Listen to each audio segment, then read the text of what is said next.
안녕하세요. 라이프노트입니다. 오늘 제가 들고 온 주제는 바로 대한민국 실업 상황에 대해서 한번 이야기해 볼까 합니다.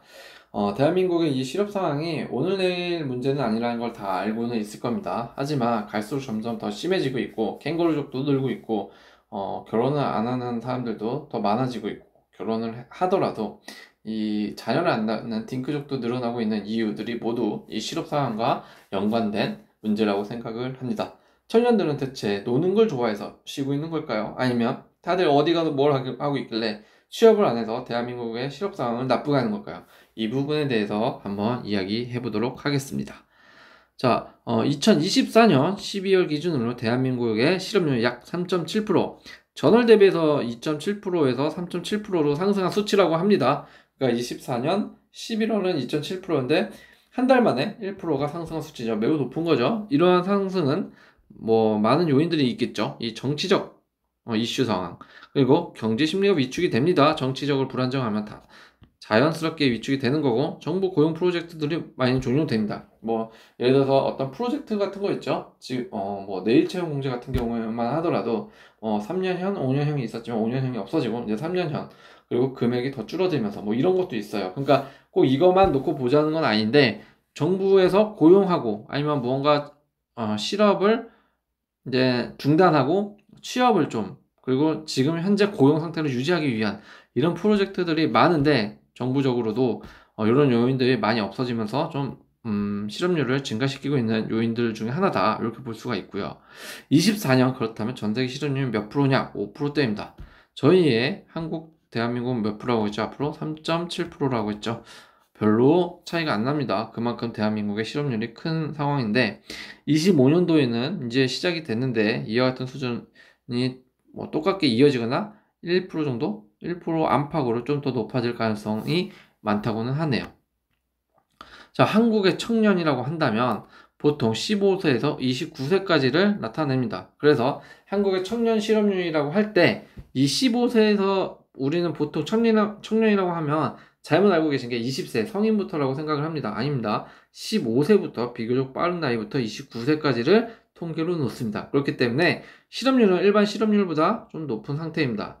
졸업은 했지만 미취업인 상태에는 126만 명이라고 합니다. 사실 저는 그렇게 생각해요. 15세에서 29세지만 보통 이 20세 전은 다 학생이잖아요. 15세부터 19세까지면 중학교, 고등학생인데 이거는 미취업인 상태가 더 맞는데, 어쨌든 통계상으로는 들어가기 때문에 졸업은 했지만 대학교 졸업을 말을 하는 게 아니다. 고등학교 졸업 다 요 15세에서 29세 사이에 졸업은 했지만 미취업인 상태가 126만 명, 졸업한 인원은 약 455만 명인데 이 중에서 취업자가 326만 명, 미취업자가 126만 명이라는 겁니다. 그만큼 굉장히 이제 절반 이상이 지금 미취업자로 통계상으로는 나와 있는 상태다, 이렇게 볼 수가 있습니다. 자, 그러면 대한민국이 제가 예전 컨텐츠에도 다뤄본 적이 있는데 결혼하지 못하는 이유가 뭐죠? 여러 가지 순위가 있습니다. 통계청 자료에 보면 출산, 고용 불안정, 필요성 모른다라는 것도 있고, 하지만 결국 작은 부족, 결혼을 하지 못하는 이유는 돈 때문입니다. 돈이 없어서 결혼을 못한다고 하는 건데, 왜 청년들은 그러면 취업을 해서 돈을 벌면 되는데 왜 안 하고 있는 걸까요? 바로 기획재정부에서 실태 조사한 결과로 따지면, 이 청년들은 취업을 이제 이력서를 넣었다가 취업을 실패하게 되면 하향 지원을 절대는 아니지만 대체적으로 평균적으로 하향 지원을 안 하고 구직을 계속하는 이 백수 상태죠. 백수 상태를 계속 유지하거나 아니면 차라리 쉬어버리는 거죠. 나 좀 쉬고 하겠다 하는 선택하는 경향이 더 높다고 합니다. 22년도에는 요 비율이 한 33%였는데 작년에는 45%까지 늘었다고 해요. 실제로는 더 이 이상이 될 수도 있다고 이 이상이 될 거라고도 예상을 한다고 합니다. 그러니까 그냥 이게 맞는지 안 맞는지를 떠나서 경향 자체는 이게 맞는 것 같아요. 통계 수치는 사실 별로 불필요한 것 같고, 이미 청년들이 취업을 실패하면 하향 지원을 안 한다는 것 자체가 문제가 되는 선택적인 경향이다, 이렇게 대한민국이 흘러가고 있다라고 볼 수 있을 것 같습니다. 그리고 또 한 가지 이유가 더 있죠. 바로 이 월급 차이인데, 점점 벌어지는 대기업과 중소기업의 임금 격차는 따라잡을 수가 없죠. 예전에도 벌어졌지만 대기업과 중소기업이 네, 이거는 뭐 예전부터 있었던 차이죠. 임금 차이가 났다. 하지만 지금은 좀 더 벌어졌다. 아예 더 밑으로 대기업은 훨씬 많이 받고 중소기업도 많이 생겨나고 없어지지만 많이 힘든 상태죠. 그래서 높은 임금 업종을 보면 경쟁률이 당연히 높고 자격증이 많아야 되고 학벌 스펙이 높아야 됩니다. 결국 여기에 힘쓰느라고 시간을 쓰느라고 20대를 다 날려먹으면서 계속 높은 임금 업종을 찾아다니는 거죠. 사실 이 저임금 업종이라고 한다면 요 제조, 중소제조, 농수산업, 건설업, 조선업 같은 경우에는 아직도 심각한 구인난이라고 하는데 모르겠어요. 왜 여기를 안 가려고는 하는지. 당연하겠죠? 근데 뭐 대기업 쪽 우리는 위로 가야 돼. 공부해서 조금만 더 시간이 있으면 우리는 자격증도 좀 더 받을 수 있고 학벌은 이미 졸업을 했겠다 좋고 그렇다면 경쟁률이 높다는 건데 여기에서 무조건 승리해서 대기업 가야 된다라는 공식과 생각이 많이 지배를 하고 있다라고 볼 수가 있는 거죠. 청년들은 취업 난이지만 기업들은 구인 난이라고 하네요. 그런 이유가 뭘까요? 바로 저는 요 사자 따지는 시대 형성이 문제라고 생각합니다. 요즘도 아주 뜨겁게 달구고 있죠. 대치동맘, 대치맘이라고 해서 많은 사회적으로 이슈가 되고 있는데 그만큼 부모들이 특히 서울의 주요 학군, 주요 지역, 이 대치동이라는 곳에서 좋은 학원을 보내서 의대라는 곳, 의사라는 곳을 만들기 위해서 아이를 진짜 좀 뉴스에서부터 나옵니다. 뭐 똥기저귀를 차고 아이가 영어 시험을 보러 간다고 합니다. 수학 시험을 보러 간다고 합니다. 지금 한국의 실태가 그렇다고요. 그만큼 지금은 사자 열풍이 계속 불어지고 있다. 사실 예전만 하더라도 법대가 좀 더 높았는데 법대는 이제 옛말이 됐어요. 변호사는 옛말이 됐고 이제는 의대반, 의사, 약사, 전문직 시대라고 한다면 변호사는 사실 치지 않는 것 같습니다. 재수, 삼수까지 하더라도 무조건 의사가 되라. 대치동 맘들을 제가 욕하는 게 아니라 실제 이게 기사화가 되고 이슈화가 돼서 말씀드리는 겁니다. 이렇게 하고 있다라고 해요. 재수, 삼수를 하더라도 왜 의사 한번 되고 나면 그 뒤는 이제 평탄한 길만 있다고 착각을 하기 때문에 보통 이런 지금 안타까운 시대 형성이 좀 분위기가 된 것 같아요. 그러니까 이렇게 자신의 스펙만 계속 높이고 있는 겁니다. 아이들이 사회적 진출이 당연히 늦어지겠죠. 이로 인해 자산 형성, 돈은 못 모으고 결혼 출산들이 모두 늦어지는 겁니다.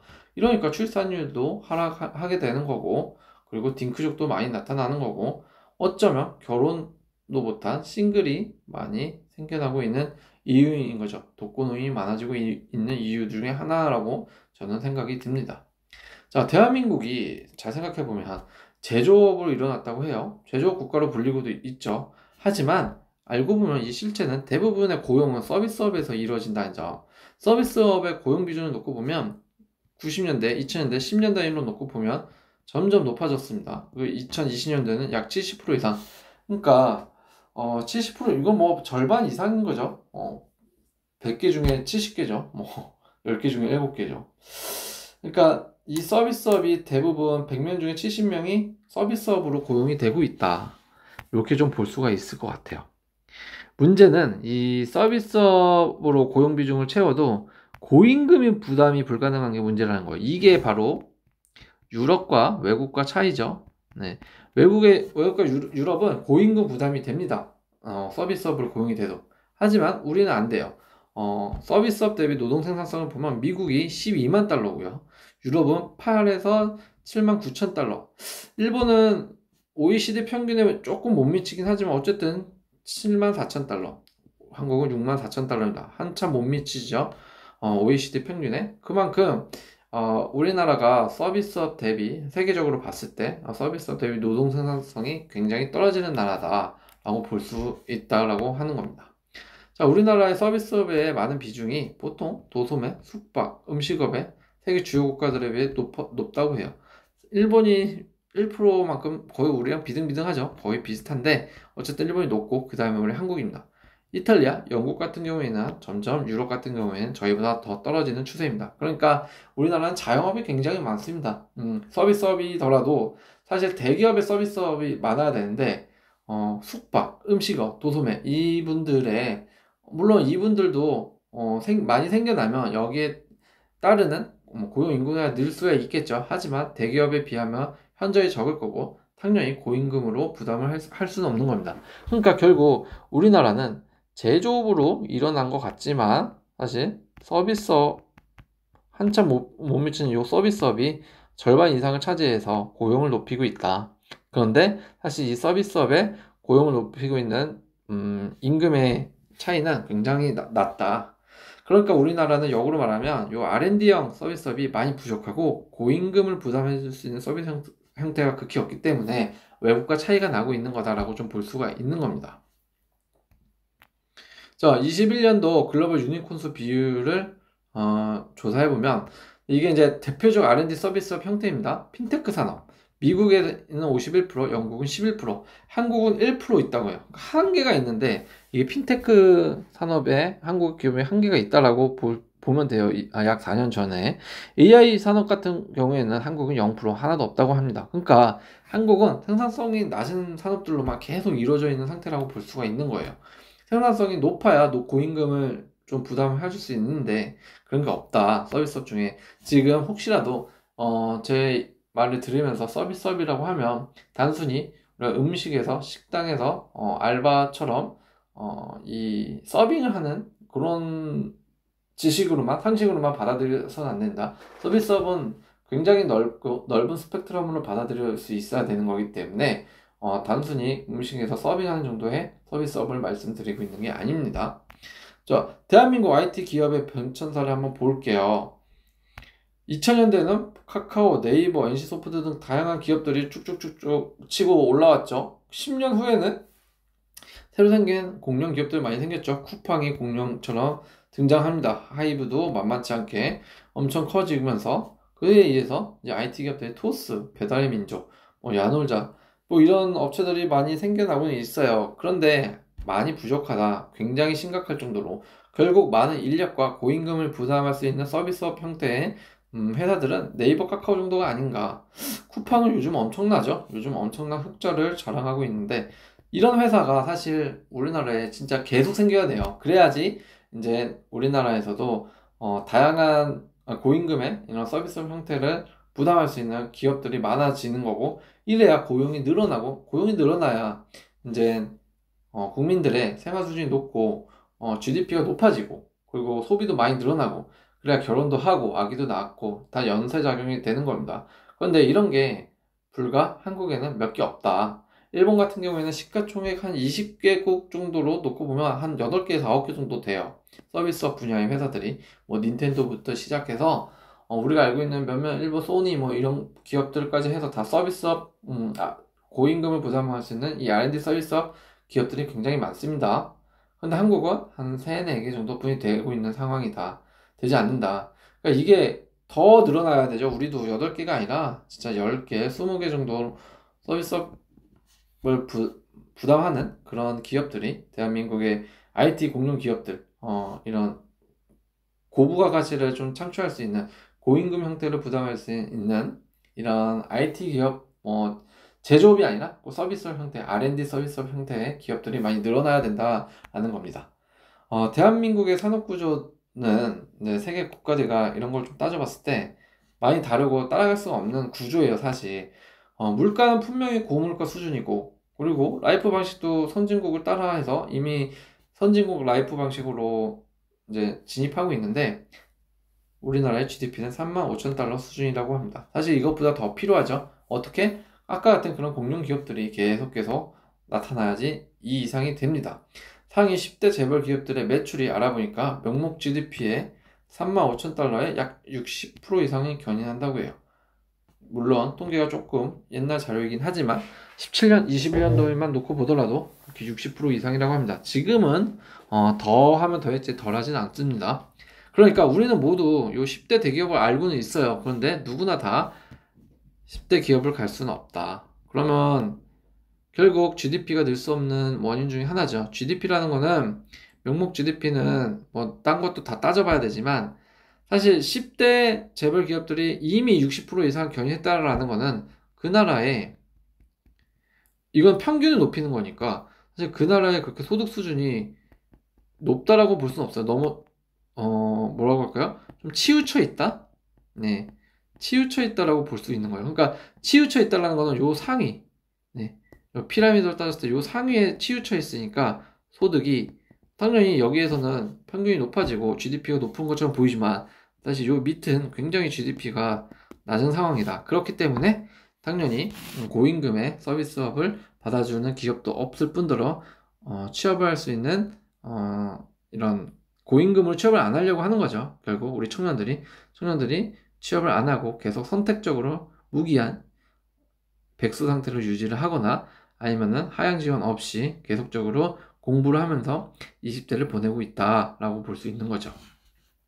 그렇다면 대한민국의 가장 큰 기업 진출 문제점이 뭘까라고 생각해 본다면 진입장벽이 높은 게 저는 제일 큰 것 같아요. 그리고 이게 조금 많이 힘든데 무언가를 창업하고 실행하는 데 있어서 복잡하고 허가 받을 게 많습니다. 네. 그리고 기업 철수도 어려워요. 뭐 이것저것 더 철수하는데도 내야 되는 세금들도 많고, 그러니까 해외 기업이 한국에서 철수할 때도 그리고 그 철수한 뭐 땅이라든지 아니면은 그 시스템 그리고 인력들 이래저래 다 철수하는데도 어렵고 진입하는데도 어렵고 이러니까 공룡 기업들이 나타날 수가 없다. IT 기업 그리고 서비스 업 형태 기업들이 나타날 수가 없다라는 겁니다.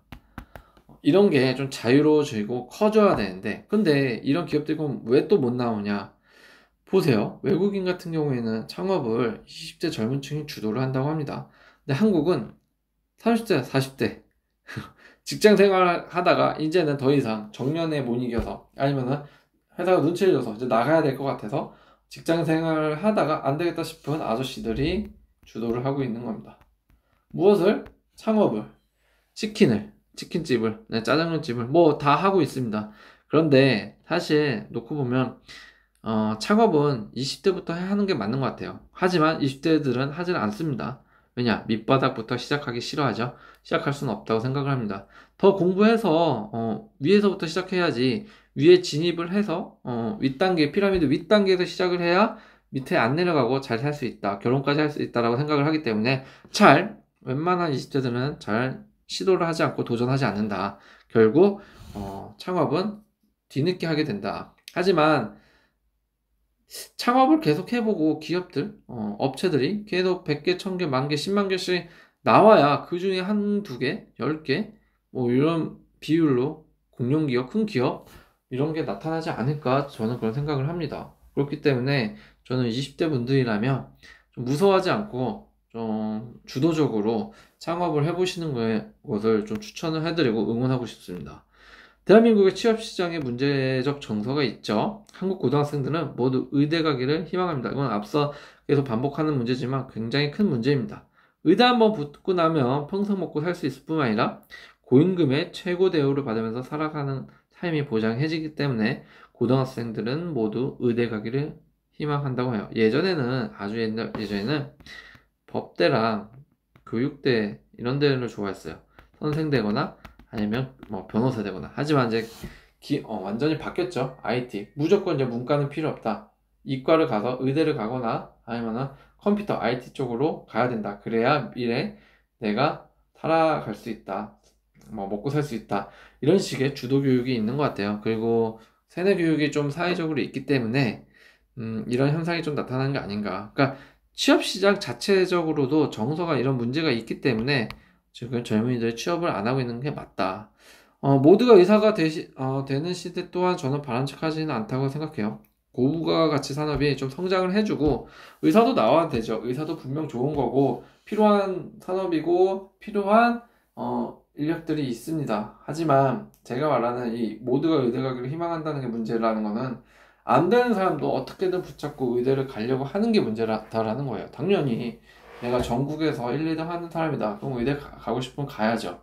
그런데 꼭 그런 전국에서 1등에서 10명까지, 1등에서 10등까지 쭉 나열하더라도 한 명부터 1등부터 10등까지 모두 의대 가는 게 바람직하지는 않다라는 겁니다. 그리고 네, 뭐 2명, 3명, 4명이 의대 가고 싶어 하면 나머지는 과학적으로도 이제 관심을 갖는 시대가 돼야 되는데 한국은 왜 먹고 살기가 힘들기 때문에 전문직, 의사가 되어야지 먹고 살고 쉽게 말해서 조금 속된 말로 떵떵거리면서 살 수 있다라는 착각, 그리고 실제적으로 그런 걸 봐왔기 때문에 부모들이 가르치고 있기 때문에 굉장히 좀 문제가 되는 게 아닌가 싶습니다.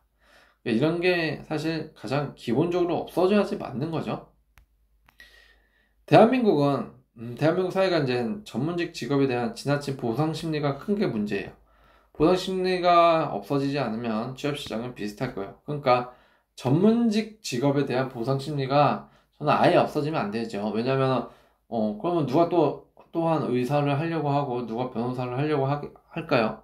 보상 심리가 분명히 있어야 되는 건 맞지만 지나치게 치우쳐진 보상 심리는 좀 없어져야 된다.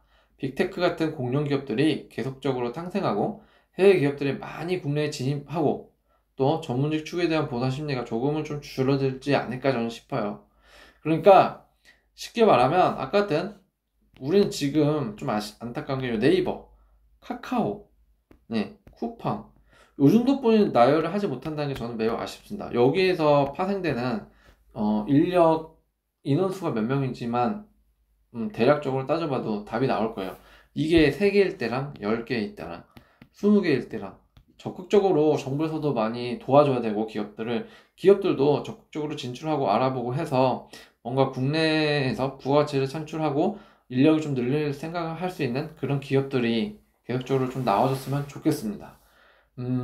쉬고 싶어서 쉬는 사람은 없을 거예요. 청년들, 이제, 취업 준비생들 중에서. 근데, 물론, 힘든 상황에서, 내 맘대로 안 되는 상황에서 좀 더 기회를 보는 것도 맞을 수 있겠지만, 저는 너무, 한두 해, 시도해봤는데 안 되는 부분이 있다라면, 일단은 조금 우회해서, 자신의 목표까지 좀 우회해서 돌아가는 방법도 한 번쯤은, 우리 대한민국 사회에 취업 준비생들이 생각을 좀 해봤으면 좋겠다라는 생각을 한번 해보게 됩니다. 오늘도 시청해주셔서 감사합니다.